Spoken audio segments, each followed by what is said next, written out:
Iran ने चेतावनी दी है कि उसके पड़ोसी देश अजरबैजान और आर्मीनिया के बीच नए सिरे से शुरू हुई ये लड़ाई व्यापक रूप से क्षेत्रीय युद्ध को बढ़ा सकती है। राष्ट्रपति हसन रूहानी ने कहा कि विवादित नागोर्नो काराबाख इलाके को लेकर हुए भारी संघर्ष के दिनों के बाद इस क्षेत्र में स्थिरता बहाल करने की उन्हें उम्मीद थी। ये इलाका औपचारिक रूप से अजरबैजान का हिस्सा है, लेकिन इसे आर्मेनियाई समुदाय के लोग चलाते हैं। मौजूदा युद्ध बीते कुछ दशकों का सबसे बुरा युद्ध माना जा रहा है। दोनों देश एक दूसरे पर हिंसा की शुरुआत करने का आरोप लगा रहे हैं। राष्ट्रपति हसन रूहानी ने कहा कि हमें सजग रहना है कि अजरबैजान और आर्मीनिया की ये लड़ाई इस इलाके की लड़ाई न बन जाए। शांति हमारे काम का आधार है और हम शांतिपूर्ण तरीके से क्षेत्र में स्थिरता बहाल करने की उम्मीद करते हैं। रूहानी ने आगे कहा कि ईरान की मिट्टी पर गलती से भी मिसाइल या गोले गिरे, ये हमें पूरी तरह से अस्वीकार्य है। दरअसल कुछ रिपोर्ट्स के हवाले से कहा गया है कि आर्मीनिया और अजरबैजान की सीमा से लगने वाले ईरान के कुछ गांवों में गोले गिरे पाए गए हैं। रूहानी ने कहा कि हमारी प्राथमिकता हमारे शहरों और गांवों की सुरक्षा है। तस्मीन न्यूज एजेंसी से बात करते हुए ईरानी बॉर्डर गार्ड्स के कमांडर कासम रेजाई ने भी कहा कि जब ये संघर्ष शुरू हुआ तो कुछ तोप के गोले और रॉकेट ईरान के इलाके में आ गिरे, जिसे देखते हुए ईरान की सेनाओं को इस लड़ाई के दौरान आवश्यक गठन में रखा गया है। उन्होंने कहा कि सैनिक सतर्क हैं और वे सीमाओं की पूरी निगरानी और उन पर नियंत्रण रखे हुए हैं।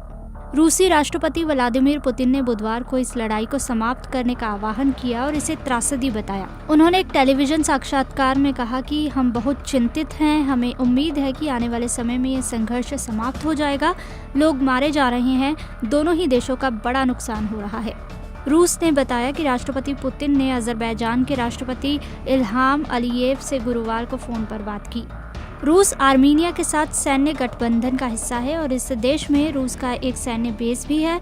हालांकि रूस के अजरबैजान के साथ करीबी संबंध है।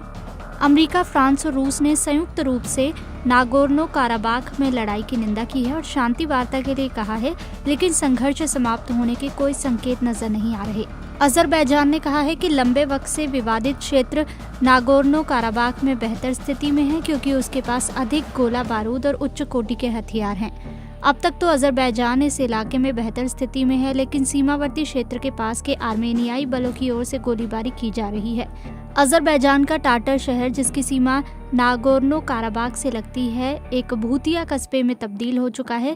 यहाँ सामान्यतः 1 लाख लोग रहा करते थे, लेकिन ये सभी लोग शहर छोड़ चुके हैं। मुख्य सड़क खाली है और टूटे कांच और छर्रे से पटी पड़ी है।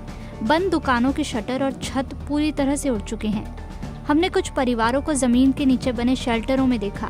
एक बुजुर्ग महिला, जिनका बेटा और बेटी अजरबैजान की सेना का हिस्सा हैं और सीमा पर लड़ रहे हैं, उन महिला ने हमें बताया कि वो जीत की प्रतीक्षा कर रही हैं और ये जगह कभी नहीं छोड़ेंगी।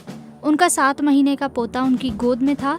उन्होंने बताया कि गोलीबारी की आवाज पर वो डरता नहीं है, उसे इसकी आदत हो चुकी है। नागोर्नो काराबाख स्टेपानाकर्ट के मुख्य शहर में कई दिनों तक गोलीबारी हुई है। लोग बेसमेंट में शरण लेते रहे हैं और शहर के अधिकांश हिस्सों की बिजली काट दी गई है। समाचार एजेंसी AFP की रिपोर्ट के मुताबिक बुधवार सुबह ताज़ा हमले हुए और स्टेपानाकर्ट के आसपास धुआं देखा गया। इस बीच अजरबैजान ने जातीय आर्मीनियाई बलों पर शहरी इलाकों में गोलीबारी करने और आम लोगों की इमारतों को निशाना बनाने का आरोप लगाया। इसके दूसरे सबसे बड़े शहर गांजा पर हमला किया गया है और अजरबैजान के अधिकारियों ने कहा है कि सैकड़ों इमारतें नष्ट हो गई हैं। रेड क्रॉस की अंतर्राष्ट्रीय समिति ने अंधाधुंध गोलीबारी और अन्य कथित गैरकानूनी हमलों की निंदा की है। इसके साथ ही ये भी कहा गया है कि बड़ी संख्या में आम नागरिक मारे गए हैं। 27 सितंबर से शुरू हुए इस युद्ध में अब तक 300 से ज्यादा लोग मारे जा चुके हैं, लेकिन माना जा रहा है कि दोनों ओर की सेनाओं और मारे गए आम लोगों का कुल आंकड़ा इससे कई ज्यादा हो सकता है।